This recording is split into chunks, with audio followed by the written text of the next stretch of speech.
Is spirituality only for rich? What is the relationship between spirituality and money? And is the spiritual journey not for everyone? We will discover all this by the end of this video. So we will understand the relationship between money, spirituality and the nature of reality through 4 sections of this video. The Adhvaitha channel is about conscious living and conscious creation. Here we explore Vedanta and various spiritual scriptures from India to understand the nature of reality and to consciously create our lives. Section 1 is about introduction to this topic. Money is a significant aspect of each and every one of our lives. Whatever we do, we need money to do it. Whether it is our health, whether it is education, whether it is taking care of our families, for all this we need money. But when we think about money and when we think about spirituality, usually for most of us, these two concepts seem like they are opposites. And it seems to most of us that we cannot have one along with the other.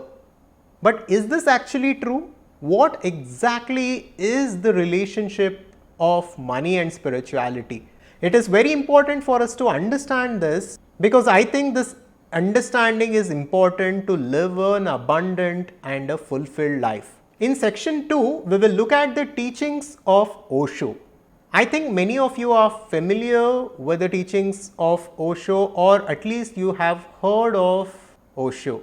Osho was a very controversial spiritual teacher, but if we look at his life and his teachings carefully, we can get a profound understanding on the nature of reality. Osho once said this about money: I respect money because to appreciate fine things in life, to enjoy art, literature and even spiritual life, one needs to be free from hunger and poverty. He also said wealth can give you all that can be purchased in life. Everything can be purchased except love, freedom, spiritual values, enlightenment and fulfillment. Life needs money.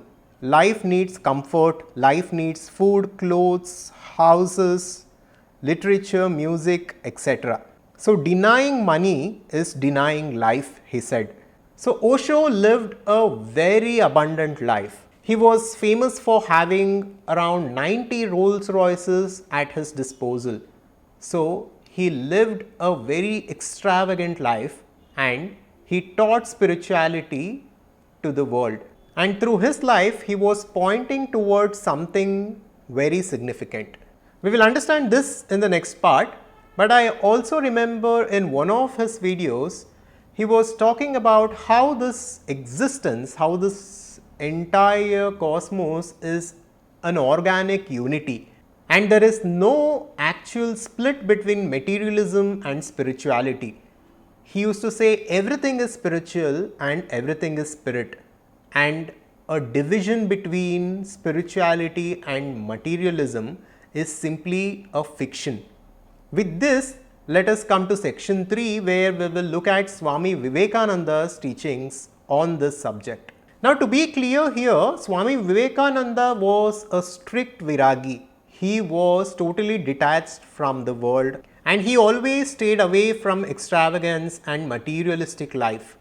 I remember when I was young, my parents had got me this small book which had various stories on the lives of Swami Vivekananda when he was young.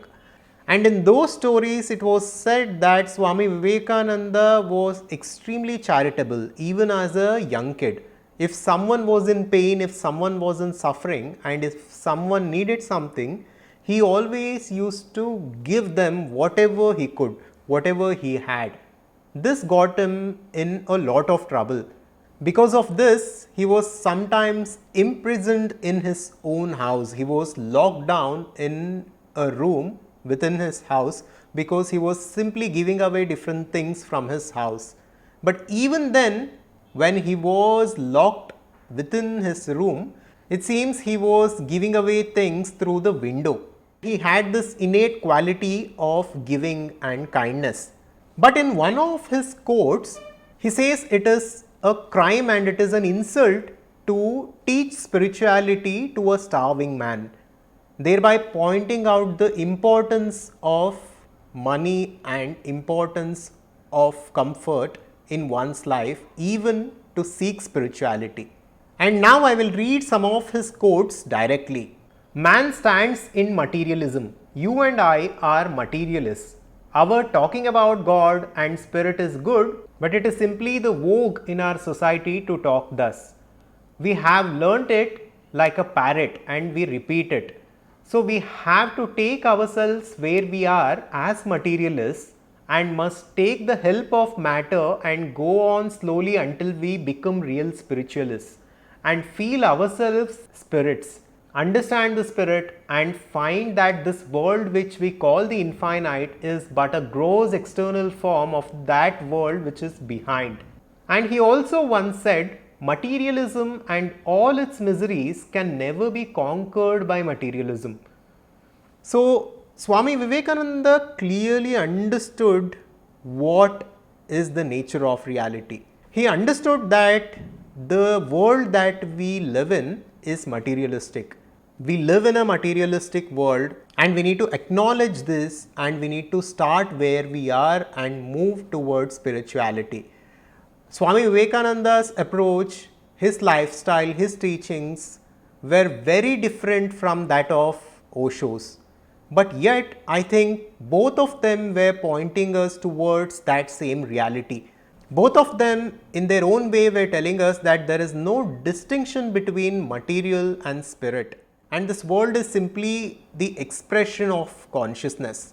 Although we can see stark contrast when it comes to the lifestyles of these two spiritual teachers, when we go a little deeper, what they were telling us was all the same. Swami Vivekananda, through his simple lifestyle, was trying to tell us that even without anything, even without any luxury, even without any opulence, he can be complete, he can be fulfilled, and he can live in absolute peace while being detached from the external world. This was what Swami Vivekananda was trying to convey. Whereas Osho was trying to show us that even with all the luxury, even with all the opulence, even with the 90 Rolls Royces, and even with all the wealth, he can be still fulfilled, still absolutely peaceful, and still be absolutely detached from those things that he possessed. This was what Osho was trying to show us. And in section 4, we will look at the life and the teachings of Sadhguru when it comes to money and spirituality. And he is sort of a balance between these two figures when it comes to money. To quote him directly here, he says, there is nothing unhealthy about money. Money is just the means. People simply seek different things through money. And he also says, keep money in your pocket. There is no problem with that. But when money comes to the head, it becomes perversion, it becomes greed, and that is when the problem starts. So, as per the teachings of Sanatana Dharma and the ancient scriptures of Hinduism, Dharma, Artha, Kama and Moksha are called Chaturvida Purusharthas. These are the fourfold aims or goals of human life. Here, Dharma means morality and responsibility, Artha means wealth, Kama means sense pleasures, Moksha means liberation. So these four aspects were considered goals of every human life. In ancient civilizations and in the teachings of Sanatana Dharma, wealth or money was never looked at negatively. It was considered as simply a need of life. But we need to understand the sequence of these attainments. Always Dharma used to come first. Lord Rama throughout his life followed Dharma. Lord Krishna followed Dharma. So the ancient scriptures of India tell us that if we follow our Dharma properly and if we follow the moral values and our responsibilities towards our job, towards our family, towards this country and towards this world in the right way, then the next three aims of life, which is Artha, that is wealth, Kama, that is sense pleasures, and Moksha, which is liberation or enlightenment, can be attained. So Dharma was given the first prominence. These four Purusharthas are the inherent values of the universe. And through this, we need to understand that money by itself is not the problem, but our attachment to money is the problem. Even Sri Krishna says in Bhagavad Gita, be detached from the outcomes of your action. Be detached from this external world to experience absolute fulfillment. So yes, you can be spiritual and be wealthy, because with wealth and money, you can impact the society, you can help your family, you can take care of your community and do so much more. So have no hesitation when it comes to earning money. We also need to understand here that everything is energy, and this entire universe and everything within it is an expression in consciousness. It's a projection in consciousness, and everything is spirit. So let us now understand a few points about money and wealth. Money is a powerful force and a form of energy that influences our lives beyond its material form. It provides opportunities for personal and collective growth and can be channeled towards positive endeavors to make a significant impact in the world. Money represents the flow of energy. It represents the flow of resources and interconnectedness of individuals and communities. And money empowers an individual. A good person, when he acquires money, he is empowered to do more good things in this world. A bad person, when he is empowered by money, he is empowered to do more bad things in this world. So money by itself is neutral, and it simply enhances our power to do things in this world. We should also realize that giving generously leads to receiving abundantly. And the law of giving operates on the principle of reciprocity. And true wealth is not just about money, it's about appreciating life as a whole. And it is about recognizing the richness of the heart and spirit and everything in this world. Money can be a force for positive change, and we must realize this. And finally, we must recognize the fact that our situation with money and our financial circumstances are the reflection of our internal state. So we need to first fix our relationship with the money, and we must cultivate the mindset of abundance in order to truly experience abundance in this world. So now let us go through some of the points which we need to understand to know the relationship between money and spirituality, and to know how to look at money in our lives.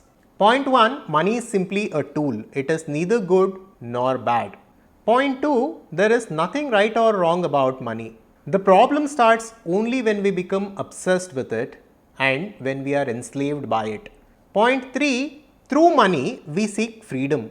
So money by itself is nothing. It's simply a piece of paper. All of us, we are seeking something else through money. We seek a nice lifestyle, we seek nice food, we seek comfort, we seek freedom, we seek all these things through money. And the important thing to understand here is that money will provide us all these things up to a certain level. Of course, money is needed for us to be free. Even to pursue spirituality and even to discuss all these things, we need money. I need a camera to shoot this, I need a computer to upload this video, you need something to watch this. So to do anything we need money. So it is important to acknowledge the significance of money and to show gratitude towards it. But at the same time, we should also understand the limitation of money.